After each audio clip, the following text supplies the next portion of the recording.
ओम श्री गणेशाय नमः। हरे कृष्णा, राधे राधे। मैं कुसुम सिंह छत्राणी आप सभी का अपने चैनल शिव शक्ति में हार्दिक स्वागत करती हूँ। आज मैं आप लोगों को शिव महापुराण के पार्वती खंड के 13वें अध्याय की कथा सुनाने जा रही हूँ। शिव पार्वती संवाद। भवानी बोली, हे ज्ञानियों में विशारद, आपने तपस्वी होकर भी जो मेरे पिता से यह बात कही, इसका उत्तर मुझसे सुनिए। आप किस महात्मा के तप से तपते हैं? सब कर्मों की शक्ति तो प्रकृति है, उसी से सबकी उत्पत्ति, पालन और संहार होता है। हे भगवान, आप कौन हैं और वह सूक्ष्म प्रकृति कौन है, इसका भी तो विचार कीजिए। प्रकृति के बिना लिंग रूपी महेश्वर किस प्रकार हो सकते हैं? प्रकृति के द्वारा ही तो आप पूजनीय और वंदनीय हैं, इसका भी तो हृदय में विचार कीजिए। जब पार्वती ने ऐसा कहा तब शिव जी हंसकर यह वचन बोले, मैं परम तपस्या से ही प्रकृति को नाश कर देता हूँ। मैं शंकर के से रहित और तत्व से स्थित हूँ। सत्पुरुष प्रकृति से दूर रहते हैं, उन्हें तो लोकाचार से रहित और निर्विकारी होना चाहिए। जब लोक व्यवहार से शिव जी ने ऐसा कहा तब काली जी हृदय में हंसकर शंकर जी से मधुर वचनों में इस प्रकार बोली, हे योगी राज, आपने जो यह कुछ कहा है क्या वह प्रकृति नहीं है? फिर आप प्रकृति से परे कैसे हो सकते हैं?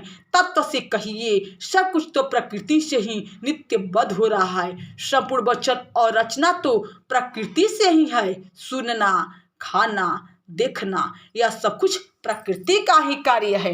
यदि आप प्रकृति से परे हैं तो तपस्या क्यों करते हैं? यहाँ एकांत तप की आवश्यकता ही क्या है?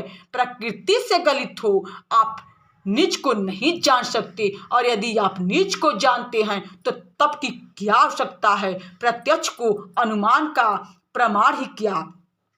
हे शंकर जी, मैं आपसे विवाद करना नहीं चाहती, किंतु यदि आप प्रकृति से परे हैं तो यहाँ मेरे समीप रहने से आपको कुछ भी भय नहीं करना चाहिए। जब पार्वती ने इस प्रकार सांख्य मत का प्रविधान पालन कर शिव जी से कहा तो उन्होंने उन्हें अपनी सेवा करने की आज्ञा दे दी।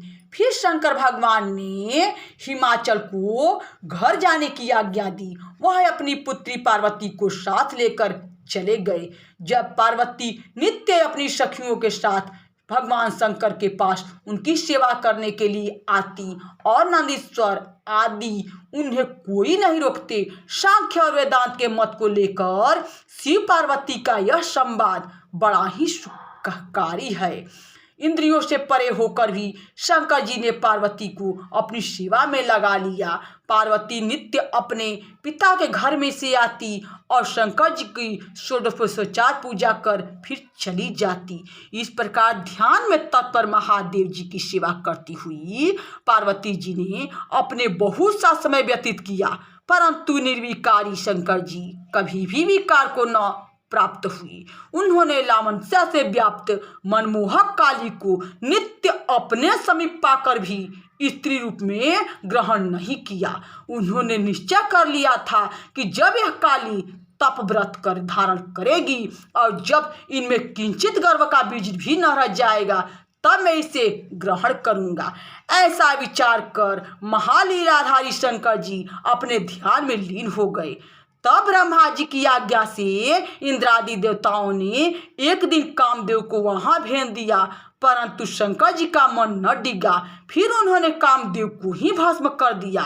यह देख पार्वती जी का भी गर्व चूर हो गया। फिर तो उन्होंने बड़ी कठोर तपस्या कर शंकर जी को प्राप्त किया और तारकासुर से दुखी देवताओं का उन्होंने बड़ा उपकार किया। यहाँ शिव महापुराण के पार्वती खंड के 13वां अध्याय की कथा समाप्त हुई। बोलो शंकर भगवान की जय। हरे कृष्णा, राधे राधे।